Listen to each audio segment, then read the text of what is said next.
Estamos viendo las llaves del reino de Dios. Hemos visto ya tres: la llave de la palabra, la llave del acuerdo, tercera, la llave de la generosidad, y hoy vamos a ver la cuarta llave, llave de la oración. Le voy a pedir el favor, los que trajeron sus Biblias, que las abran en el libro del profeta Daniel.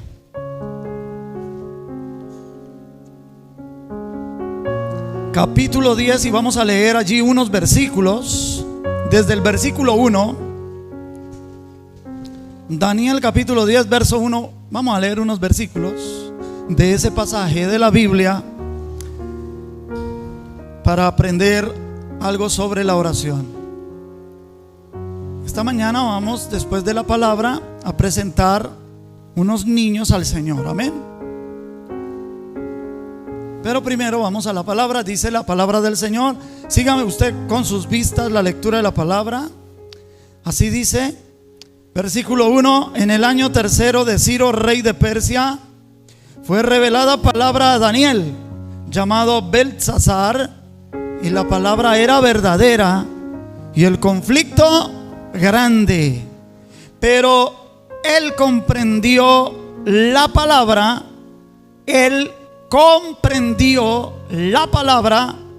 y tuvo inteligencia en la visión. Versículo 2: en aquellos días yo, Daniel, estuve afligido por espacio de 3 semanas. No comí manjar delicado, ni entró en mi boca carne ni vino, ni me ungí con ungüento, hasta que se cumplieron las 3 semanas. Vamos a saltarnos al versículo 12. Entonces me dijo el ángel, un ángel mensajero, vino a hablar con Daniel, y ahí dice: entonces me dijo, Daniel, no temas, porque desde el primer día que dispusiste tu corazón a entender y a humillarte en la presencia de Dios, fueron oídas tus palabras. ¿Desde cuándo? Desde el primer día. Atención. Fueron oídas tus palabras, y a causa de tus palabras yo he venido. Versículo 13. Mas el príncipe del reino de Persia se me opuso durante 21 días. Pero he aquí Miguel, uno de los principales príncipes, vino para ayudarme, y quedé allí con los reyes de Persia. Versículo 14: he venido para hacerte saber lo que ha de venir a tu pueblo en los postreros días, porque la visión es para esos días. Amén. Que Dios bendiga nuestras vidas a través de su palabra en esta mañana. Amén. Primero vamos a contextualizar. Parece ser que 2 años después de que se dio la orden por el emperador Ciro de Persia para que los judíos regresaran a su pueblo, a su tierra, a Israel. Ellos llevaban 70 años cautivos en la tierra de Babilonia. Después de esos 70 años se firmó la primera orden para que ellos pudieran ir y regresar y reconstruir el templo y la ciudad. 2 años después de firmada esa orden, Daniel recibe esta visión del capítulo 10, y aunque no se nos dice qué fue lo que él vio, sí se nos dice que él comprendió la palabra. Y quiero resaltar la palabra comprender. Es distinto a entender. Cuando uno entiende algo, lo entiende con la mente, con la razón, con su parte raciocinia. Mientras que comprender algo es cuando yo lo puedo traer a mi experiencia. Entonces lo voy a comprender. esa es la diferencia de esas palabras en la Biblia. Por lo que si aquí se dice que Daniel comprendió la palabra, quiere decir que Daniel el profeta vivió la palabra que le fue dicha.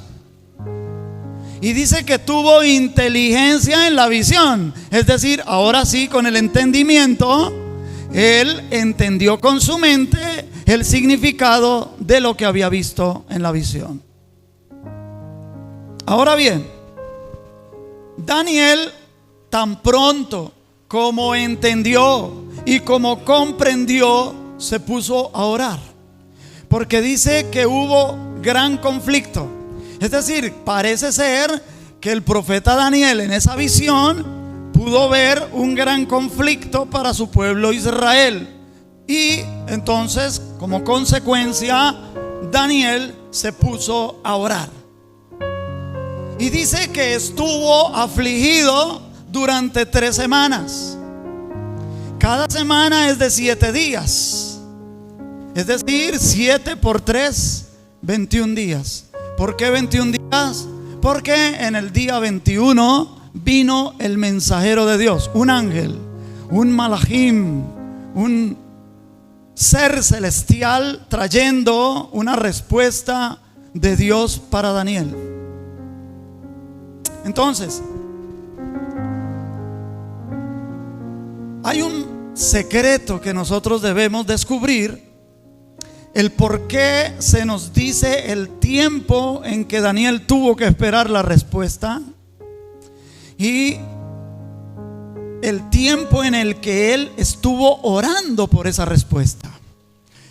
Cuando el ángel viene y habla con él, le dice: mira, Daniel, muy amado, desde el primer día que tú dispusiste tu corazón para entender estas cosas, es decir, para comprender la palabra que te fue dada, para entender la visión que se te mostró, desde ese primer día yo fui enviado.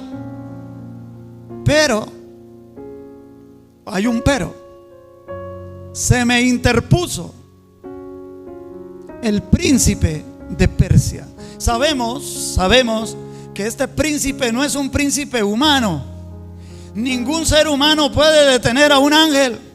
Por lo que aquí está diciendo que este príncipe de Persia es un principado espiritual, un ángel caído, un demonio de alto rango que pudo detener a ese ángel que traía la respuesta para Daniel, y lo detuvo 21 días. Después de los 21 días, o en el día 21, vino Miguel, uno de los principales príncipes, dice ahí. Significa que Miguel también es un principado, un ángel de alto rango. En otras partes en la Biblia se le llama arcángel, y esto es de un rango superior. Y Miguel entonces se queda luchando con el príncipe de Persia. Y el ángel mensajero pudo pasar, venir donde Daniel y traerle la respuesta. Entonces,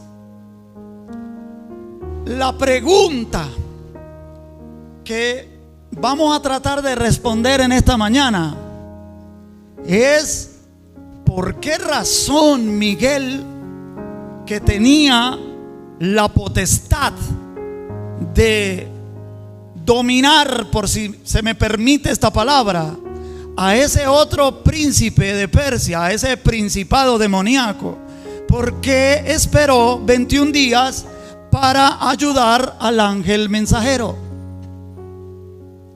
Preguntémonos. Bien, en el mundo espiritual hay una oración que se hizo el primer día en que se le da una palabra a Daniel y se le muestra una visión. Y cuando Daniel comprendió la palabra y entendió la visión, en ese mismo día comenzó a clamar. Y ahora vamos a ver que ahí dice que desde el primer día tus palabras fueron oídas.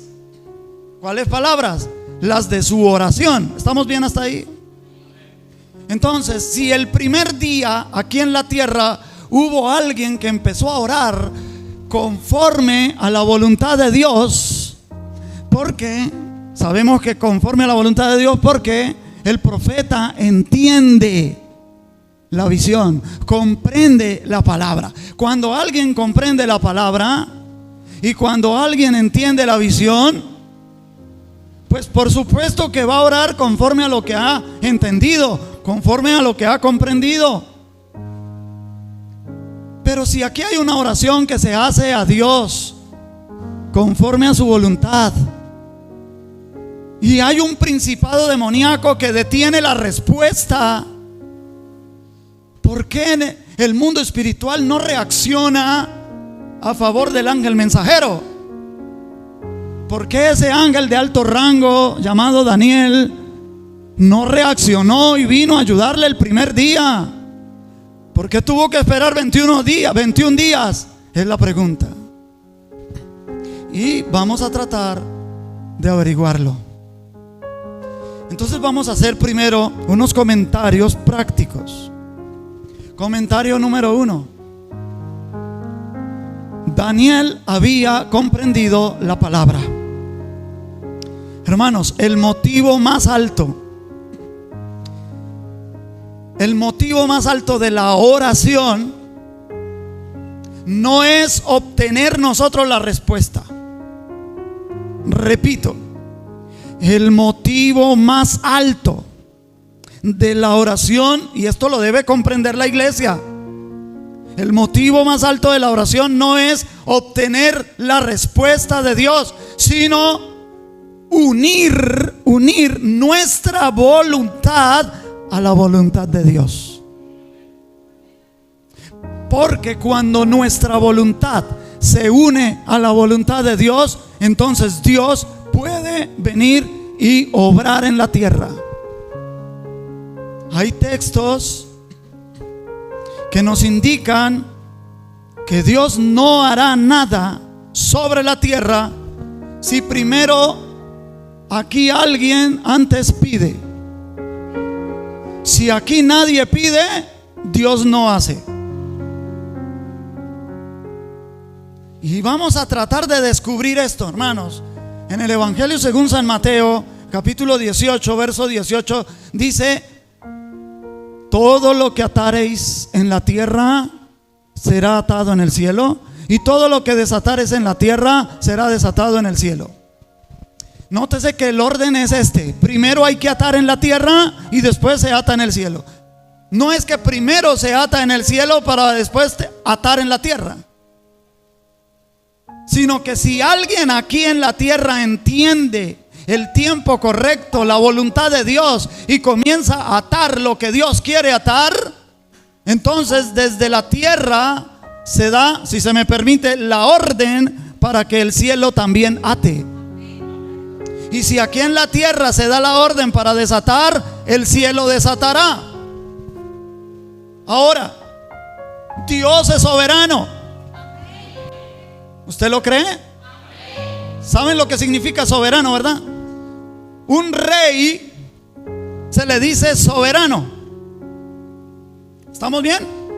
Es el que gobierna todo en el universo. Y Dios es soberano, y su voluntad es perfecta. La pregunta es: si Dios es soberano y su voluntad es perfecta, ¿por qué Él no ata? Primero, ¿por qué Él no ata? ¿Por qué Él no desata? Si Él es soberano, ¿por qué Dios tiene que esperar que aquí en la tierra alguien ate o desate para Él poder atar o desatar? Esa es la pregunta. Otra pregunta complicada. La respuesta es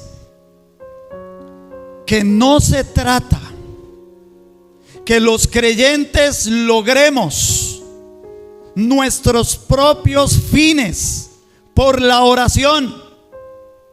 Se trata de que Dios sea el que pueda lograr sus propósitos por medio de nuestras oraciones.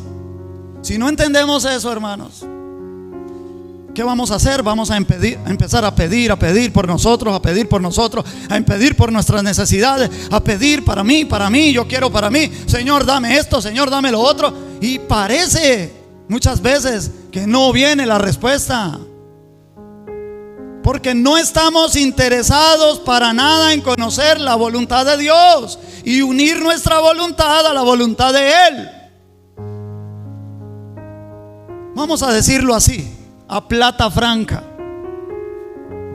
Pedimos por nuestro egoísmo.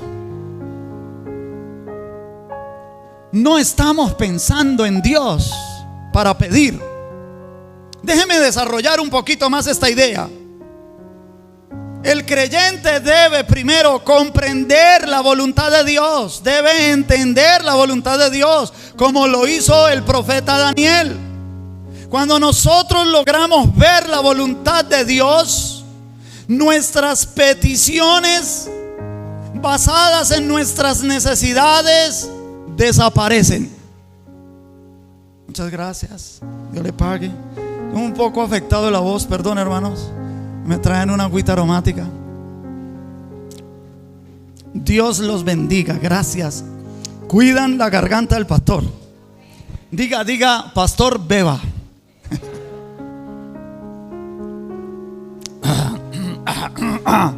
Mire al que está a su lado, dígale, qué bien te ves hoy. Dígale de verdad, dígale, qué bien te ves hoy.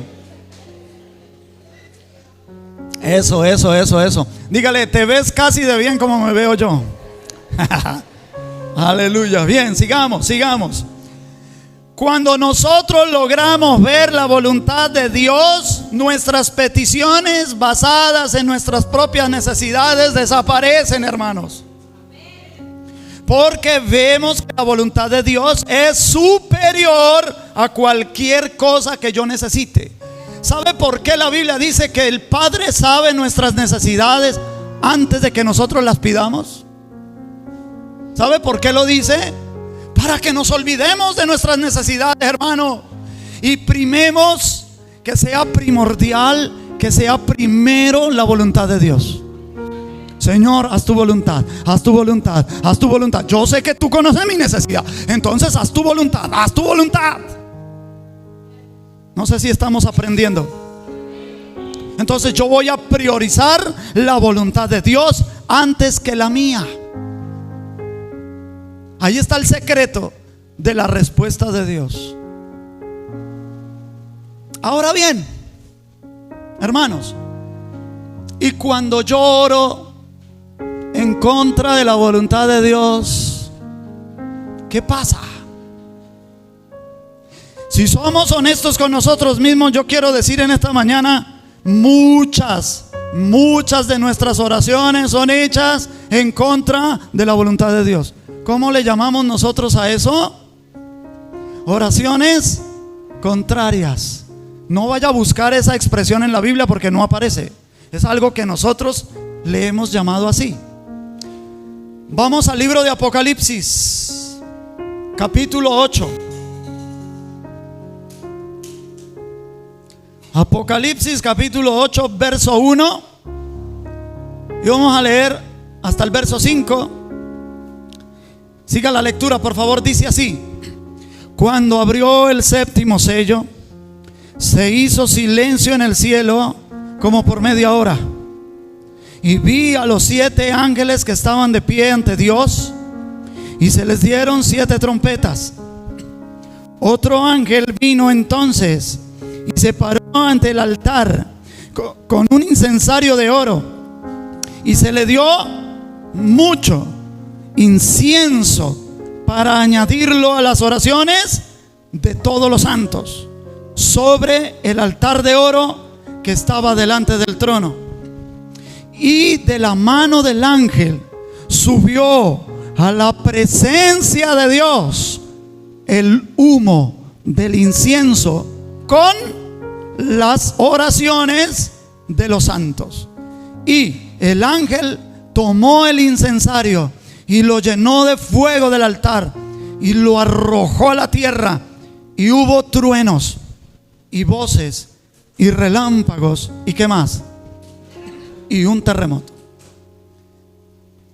¿Qué es lo que nos está diciendo este pasaje? Que en el cielo hay un altar, y que ese altar es un altar de oro, y ese altar está delante del trono de Dios.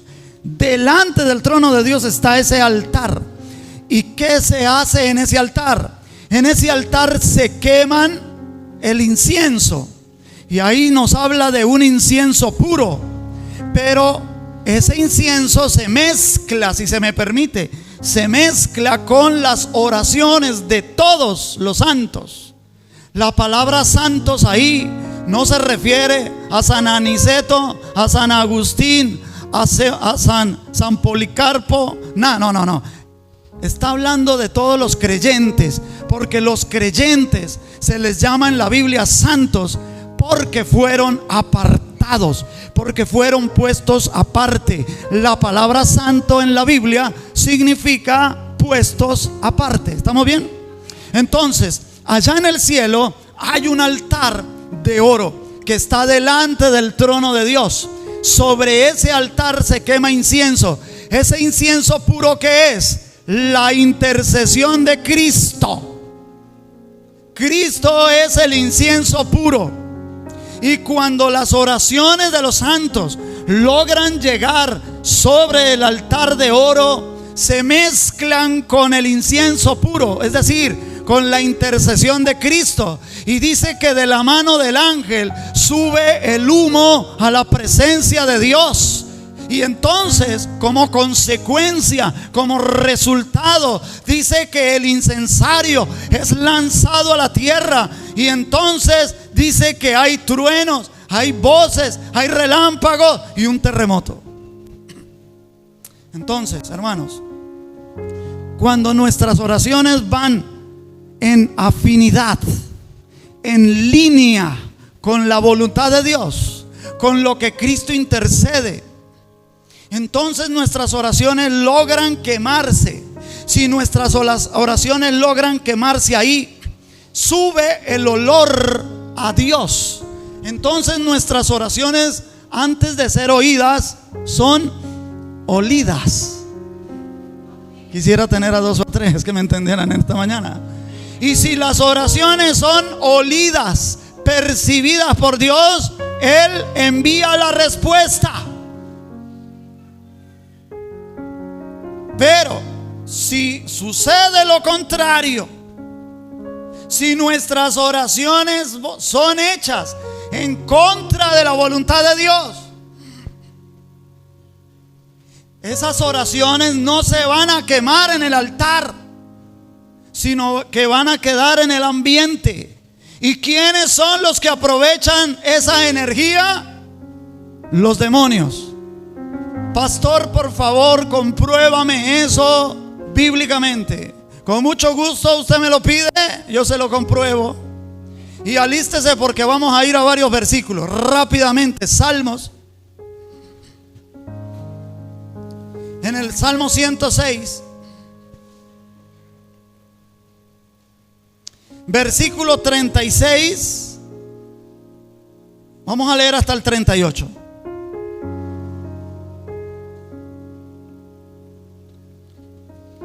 Aquí el salmista habla de algo que Israel repitió en su historia repetidas veces, vez tras vez. Israel hizo esto. Salmo 106, verso 36 dice: sirvieron a sus ídolos.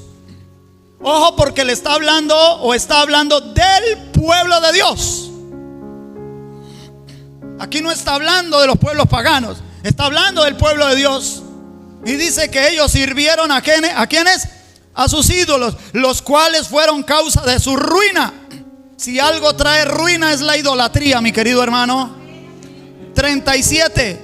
Sacrificaban sus hijos y sus hijas ¿a quiénes? A los demonios. O sea, ídolos equivalen a demonios. Verso 38. Y derramaron la sangre inocente, la sangre de sus hijos y la sangre de sus hijas y de sus hijas, de sus hijos y de sus hijas, que ofrecieron en sacrificio a sus ídolos de Canaán, a los ídolos de Canaán, y la tierra fue contaminada con sangre. Quiero decir algo. Las actividades espirituales que no son hechas al Dios verdadero, en realidad se están haciendo a los demonios. Ojo, otra vez.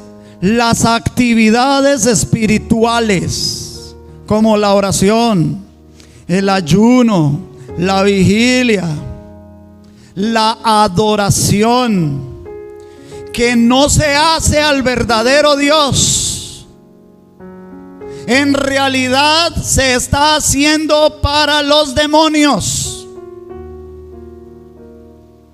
Y es posible que los creyentes participemos de eso. Aquí en el Salmo le está hablando Dios a su pueblo, pero voy a traer un texto del Nuevo Testamento. Vamos a la primera de Corintios, capítulo 10.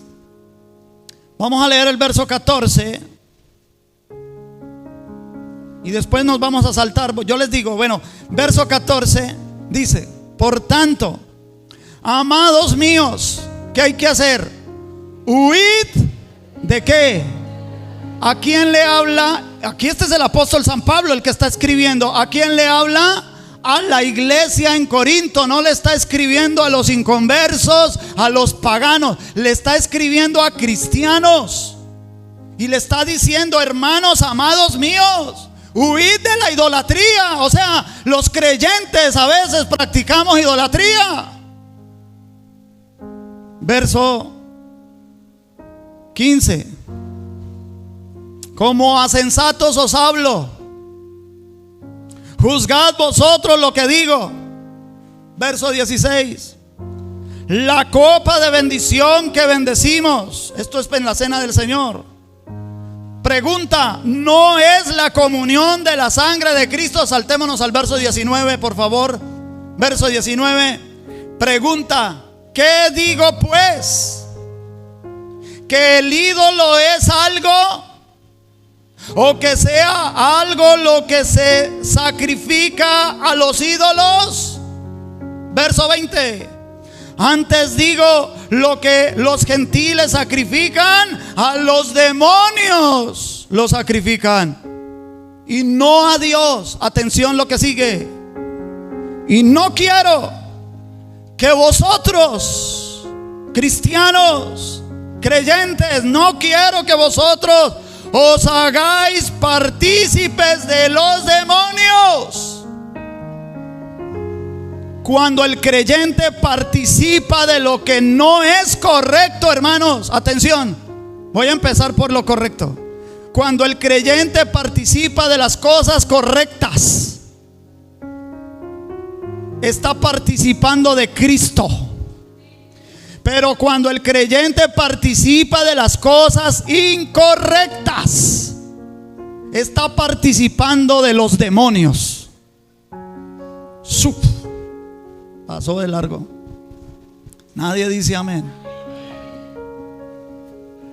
¿Hemos hecho cosas incorrectas? Sí. ¿Habíamos caído en la cuenta que estamos participando de los demonios? No. Pero ahora nos estamos dando cuenta. Es tiempo de rectificar. Pastor, yo no soy idólatra. ¿De verdad?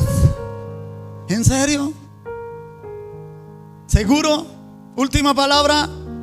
Porque la idolatría más baja, la idolatría más rastrera, es la que una persona hace cuando toma una imagen y le reza o lo adora como si fuera Dios. Esa es la idolatría más baja. Pero la idolatría más profunda es la de la persona que, conociendo a Dios, rebaja a Dios a sus propios conceptos. No, esto que estoy haciendo, Dios sabe, Dios entiende.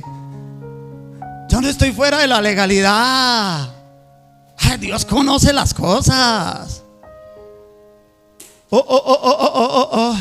Dios es santo. Dios es recto. Dios es correcto. Es tan correcto que no le hace trampa ni al mismo diablo. Hermano querido, no pretendamos engañar al Señor. Estamos haciendo cosas incorrectas. Dios no está de acuerdo con eso y nos está diciendo: tú no estás participando de Cristo, estás participando de los demonios. Eres como si fueras un idólatra. Tienes tus propios intereses y persigues tu propio interés y tu propia voluntad. Suples para tu propio ego, para tu egoísmo, y no tienes en cuenta a Dios. ¿Qué opina Dios sobre esta actividad que estoy haciendo? ¿Estoy haciendo las cosas correctas o incorrectas? ¿Saben una cosa? En la época del Señor Jesús, Lía, búscame por favor Marcos capítulo 1 verso 23. En los tiempos del Señor Jesús, en la sinagoga,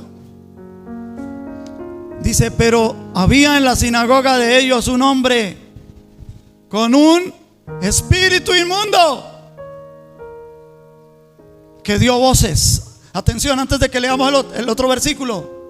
¿Qué se hacía en las sinagogas? Pregunto, hermanos, ustedes saben qué se hacía en las sinagogas. Se iba a estudiar la Torá, la Biblia. Se iba a hacer oraciones. Las personas que iban a la sinagoga eran personas religiosas, eran personas que querían agradar a Dios, eran personas que querían aprender de Dios. Y sin embargo, cuando dice había en la sinagoga de ellos, ¿sabe qué significa eso? Era un miembro de la comunidad. Era una persona de ahí que oraba, que estudiaba la Biblia, pero que tenía un ¿qué? Espíritu inmundo, que dio voces diciendo yo me lo imagino que dijo así, ¿no? Yo no creo que él dijo Si tenía un espíritu inmundo y vio al Señor Jesús, se revolucionó el espíritu dentro de él y dio voces diciendo: ¿qué tienes con nosotros, Jesús Nazareno? Has venido para destruirnos. Sé quién eres, el Santo de Dios. Más o menos así, ¿no? Más horroroso, pero más o menos. Entonces, hermano, es probable que una persona que venga a la iglesia a orar, a estudiar la Biblia, también pueda tener espíritus inmundos.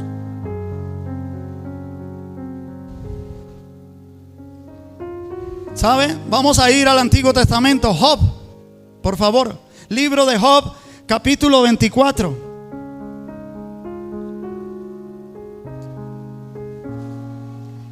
Vamos a leer el versículo 12. Mire cómo dice ahí: desde la ciudad gimen los moribundos y claman las almas de los heridos de muerte. ¿Pero qué? Dios no atiende su oración. Atención, número 1. Es posible que en la iglesia, dentro de la iglesia, haya personas que asistan a la iglesia y tengan espíritus inmundos. Número 2. Es posible que hay personas que clamen, pero que Dios ¿qué? No atienda su oración. Número 3. Primera de Pedro, capítulo 3, versículo 7. Bendito sea el Señor. Primera de Pedro 3, 7. Vosotros maridos, maridos, igualmente vivid con ellas. ¿Quiénes son ellas? Las esposas. Con las esposas sabiamente. Uy, sí. Hay que tener mucha sabiduría. Aleluya. Santo Dios. Hay que pedir sabiduría, hermano, porque hay que saber vivir con ellas. Y dice: vivid con ella sabiamente, dando honor a la mujer como a vaso más frágil. Hay varones que no honran a la mujer, no la tratan como vaso más frágil. Y dice: y como coheredera de la gracia de la vida, para que vuestras oraciones, ¿qué? No tengan estorbo. Es posible que dentro de las iglesias hayan personas que asisten pero tienen espíritus inmundos. Es posible que hay personas que claman pero su oración no es atendida. Y 3, es posible que nuestras oraciones tengan estorbo porque tratamos mal a la esposa.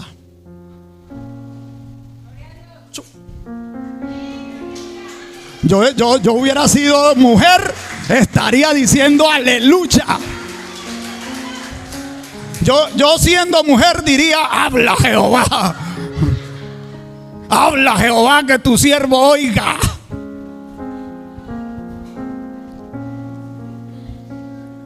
Entonces hay oraciones que no son atendidas, hay oraciones que tienen estorbos. San Mateo capítulo 23 versículo 14. El Señor Jesús aquí le recrimina a los escribas: ay de vosotros, escribas y fariseos hipócritas, porque devoráis las casas de las viudas. ¿Cómo le parece? ¡Qué injusticia! Devoráis las casas de las viudas, y como pretexto, ¿qué hacen? Hacéis largas oraciones. Por esto recibiréis mayor castigo. De nuevo, cuando no se tiene honra por la esposa, cuando se trata mal a la esposa, eso es un acto de injusticia. Y aquí, cuando se hace un acto de injusticia, en este caso particular hacia las viudas, dice: saben que están haciendo mal y sabe que hacen, hipócritas, largas oraciones. Puede orar todo el día, 24 horas si quiere, pero el Señor aquí dice: como no estás haciendo justicia, recibiréis mayor castigo. Piensa que porque ora mucho no va a ser castigado. No, hay que hacer la justicia. Hay que ser justos. Hay que hacer lo correcto. Hacia allá nos señala el Señor. La injusticia es causa de desatención, es causa de desaprobación de parte de Dios. Primera de Pedro capítulo 3 versículo 11. Otra vez nos volvemos para Pedro. Primera de Pedro capítulo 3 verso 11. Mire esto, atención: apártese del mal y haga el bien, busque la paz y sígala, porque los ojos del Señor están sobre los justos. Gloria a Dios. Los justos que están aquí digan gloria a Dios. Si ven, 3 nomás. ¿Y el resto qué pasó? A ver, los justos digan gloria a Dios. Los justos, los que hemos sido justificados por Cristo. Los ojos del Señor están sobre los justos, y sus oídos atentos ¿a qué? A sus oraciones. Pero el rostro del Señor está contra aquellos que hacen el mal.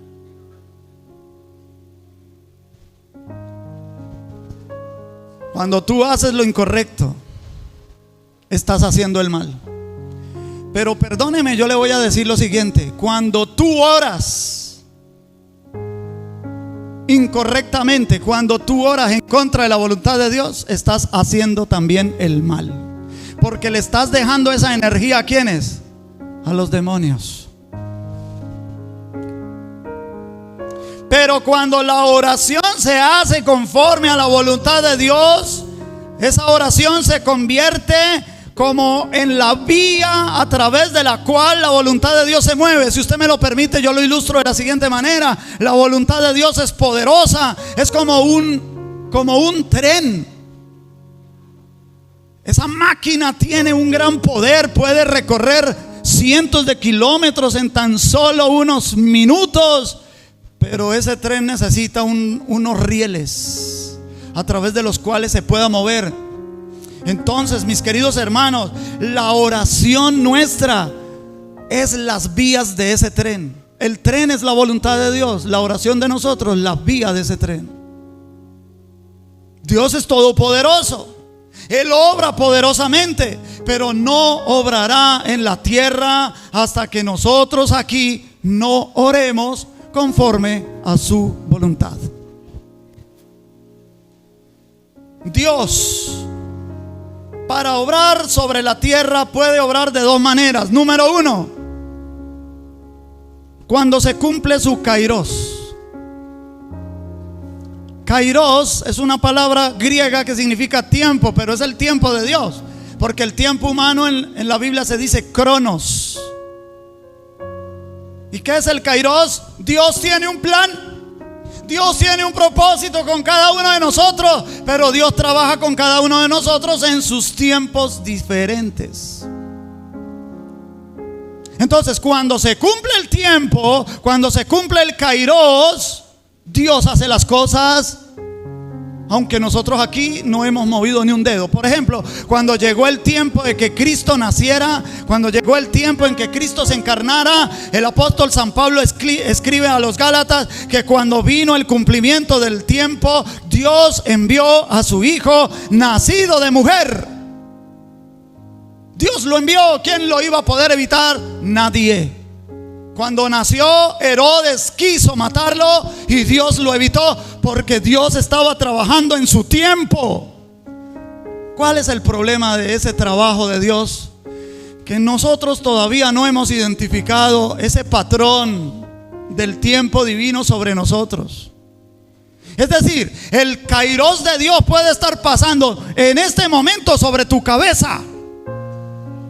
Y en este momento, si el kairos de Dios está pasando sobre tu cabeza, es porque Dios desea hacer algo en tu vida.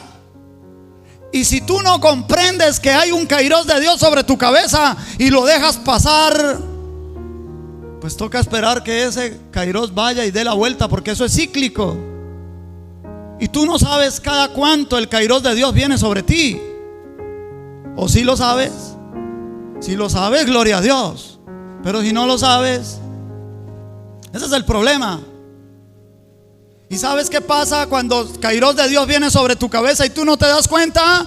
Pues como kairos de Dios viene sobre ti y tú estás desapercibido, Dios por lo general te va a meter en un proceso para que despiertes, para que te des cuenta, para que lo busques, para que crezcas. Y hay hermanos que la pasan de proceso en proceso, en proceso, en proceso. Y ahí me puedo quedar toda la tarde. Y no aprendemos. Dios obra a través de su kairos, pero lo segundo es que la mano de Dios se mueve a través de la oración. Y quizás Dios estaba programando hacer algo en tu vida para más adelante, pero como aquí tú estás clamando conforme al propósito de Dios, Señor, aunque eso sea para más adelante, lo quiero ahora, lo quiero ahora, lo quiero ahora. Dios mueve su mano, acelera la respuesta de Dios. Ahora bien, Daniel comprendió la palabra y se puso a orar. Cuando las oraciones son descuidadas, que no se preocupan por estar en línea con la voluntad de Dios, aunque Dios responda, no va a surtir ningún beneficio. Vamos a ir al Salmo 106, versículo 15. Salmo 106, verso 15. Dice, y Él les dio lo que pidieron. Está hablando de Israel cuando estaban en el desierto y pidieron carne. Ay, que solo nos da pan todas las mañanas, ese maná llueve del cielo y estamos cansados de comer solo pan. Queremos carne, queremos carne. Y dice ahí, y Él, Dios, les dio lo que pidieron. ¿Más qué? Envió mortandad sobre ellos. ¿De qué sirvió la respuesta? Profeta Daniel, capítulo 10. Otra vez vamos a Daniel 12. Voy a terminar con esto. Verso 12, Daniel 10, 12. Entonces me dijo, el ángel que está hablando con Daniel le dijo: Daniel, no temas, porque desde el primer día que dispusiste tu corazón a entender, a humillarte en la presencia de Dios, fueron oídas tus palabras, y a causa de tus palabras yo he venido. Pero cuando el ángel le dijo esto a Daniel, habían pasado 21 días. Desde el primer día hasta ese momento habían pasado 21 días. Entonces, la clave de los 21 días. Hay que notar que cuando una oración es hecha conforme a la voluntad de Dios, lo primero que se va a levantar es el infierno en nuestra contra. Porque el diablo sabe que fue Dios el que habló. Porque el diablo sabe que fue Dios el que prometió. Y el diablo se va a poner a trabajar para entorpecer el propósito de Dios, para entorpecer, retardar la promesa de Dios, para retener la respuesta de Dios. Cuando nosotros oramos para que la voluntad de Dios se haga, hermano, y la voluntad de Dios se hace, el enemigo pierde terreno. El enemigo sufre derrota. A ver, voy a poner un ejemplo.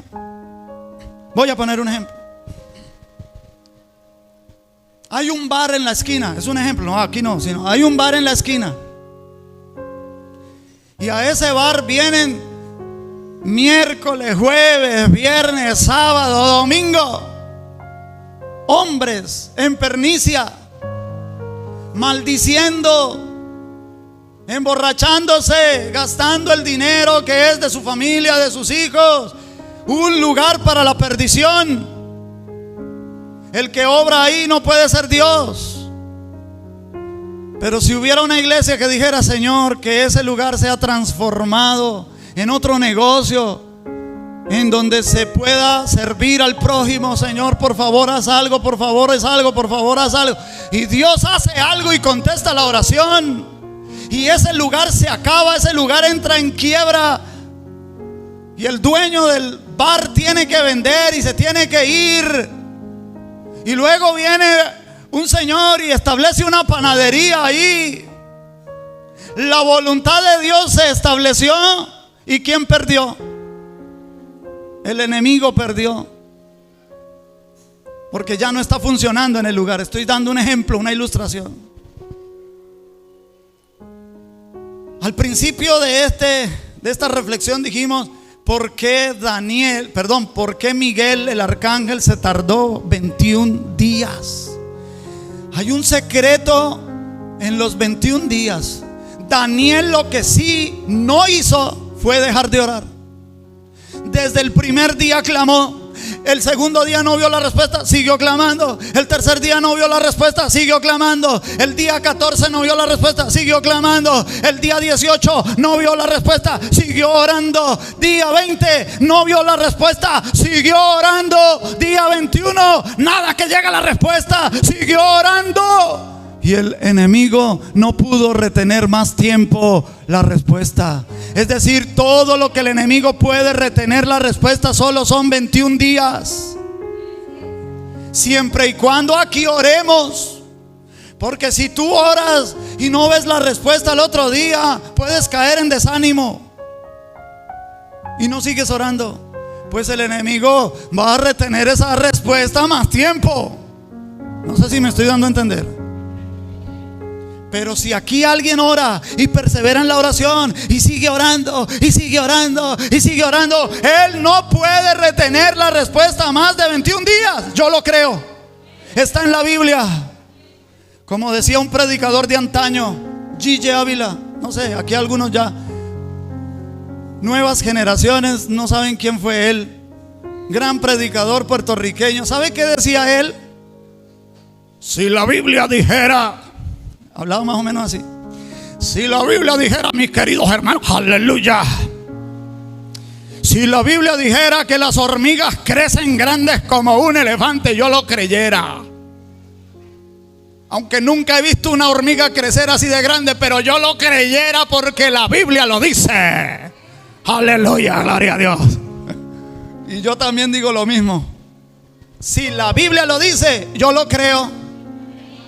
Si la Biblia dice que Él no puede retener, Miguel sabía, en el mundo espiritual lo saben, hay una potestad que puede retener la respuesta, pero solo 21 días, siempre y cuando aquí abajo no dejemos de orar. Y la última clave: orar 3 veces. Vamos a ir. Quiero terminar con esto, hermano. Mateo 26, 44.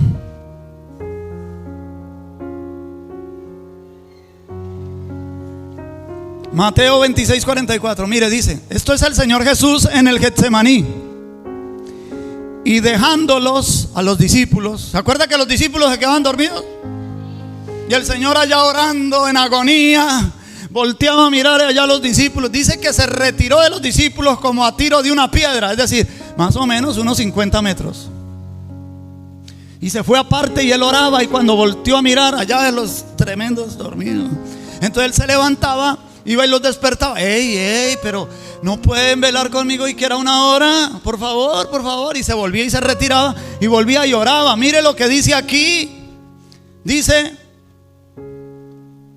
y dejándolos, se fue de nuevo y oró por tercera vez, diciendo las mismas palabras. ¿Recuerdas que por allá en la segunda carta a los Corintios, capítulo 12, que dice Pablo que le fue dado un aguijón en su carne y que había rogado al Señor 3 veces que se le quitara? Y vino la respuesta de Dios y le dijo: O sea, la respuesta de Dios puede ser sí, como también puede ser no. Daniel oraba 3 veces al día. Ahora nos vamos a volver unas grabadoras ahí con el Señor. Tácate, tácate, tácate. No. Tú vas a pedir la primera vez y después vas a seguir orando por eso mismo, pero con acción de gracias. Entonces tú dices: Señor, quiero mi casa, una casa propia, Señor. Es más, Señor, yo no quiero una casa ya hecha, yo quiero un lote. Y quiero construir mi casa como yo quiero. Lo pides una vez y después dices: Señor, gracias por el lote y gracias por el recurso para construirla como yo quiero. Segundo: Señor, gracias por el lote y gracias por el recurso para construir mi casa como yo quiero. Tercera vez: Señor, gracias porque yo sé que tú me vas a dar el lote y tú me vas a dar el recurso para construir la casa como yo quiero. Al otro día, 3 veces, igual, en acción de gracias. Hay una clave de orar 3 veces durante 3 semanas. Entonces, miren esto. Ezequiel, capítulo 36, versículo 37. Atención, atención. Vamos a leerlo. Ezequiel 36, 37. A ver. Listo. Así ha dicho Jehová el Señor: aún seré solicitado por la casa de Israel para hacerles esto. Multiplicaré los hombres como se multiplican los rebaños. Aquí Dios dice que tiene el propósito, que tiene la intención de que los hombres en Israel se multiplicaran como se multiplican los rebaños. Sin embargo, Dios no lo va a hacer automáticamente. Él espera. ¿Qué espera? El Señor dice: aún seré solicitado. Hasta que no se le pida, Dios no lo hace. Pero mire esto, Isaías 62 Isaías 62, verso 6 y verso 7. Termino, ahora sí. Mire, Isaías 62, 6 y 7 dice: sobre tus muros, oh Jerusalén, he puesto guardas todo el día y toda la noche. No callarán jamás. Los que os acordáis de Jehová, no reposéis ni deis tregua hasta que ¿qué? Hasta que restablezca Jerusalén y la ponga por alabanza de la tierra. Aquí Dios quiere poner a Jerusalén otra vez como alabanza de toda la tierra. Pero Él, para poder hacer eso, dice: primero pongo guardas en el día, pongo guardas en la noche. ¿Qué tienen que hacer esos guardas? Que clamar y no callar jamás. Y dice: no reposen, no den tregua. Oren y oren y oren y sigan orando. Y yo dije que terminaba, para que me crean, cierro. Ahora sí, iglesia, a partir de mañana es una invitación, no una imposición. Es una invitación, pero yo quiero ver a la iglesia. Yo, Carlos Vélez, que por la gracia del Señor me ha puesto como sacerdote de esta casa, yo quiero tener la alegría de ver a la iglesia conectada para orar durante 21 días. No, arrégleme el sonido ahí, por favor. Sonido. ¿Me escuchan los hermanos de atrás? Sí, ¿cierto? ¿Aló? Sonido. Bueno. Repito, repeat. Quiero que me den la alegría. Y si yo me gozo, yo creo que el Señor más. Yo, que soy un ser humano, igual que ustedes, y siento que me da alegría cuando veo a los hermanos en las mañanas conectados ahí. Me siento gozoso ver al hermano Félix, que se me conecta en las mañanas. Aleluya. Hermano Félix se ha conectado.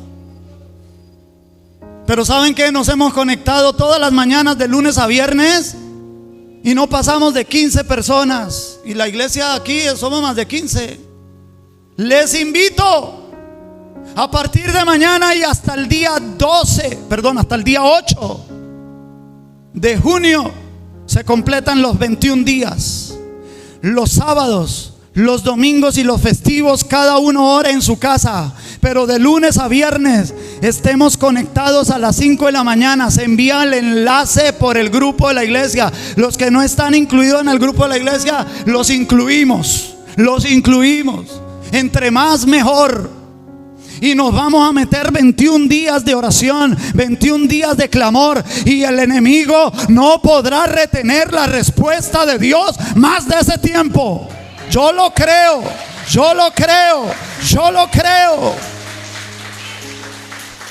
Pero necesitamos hacerlo juntos.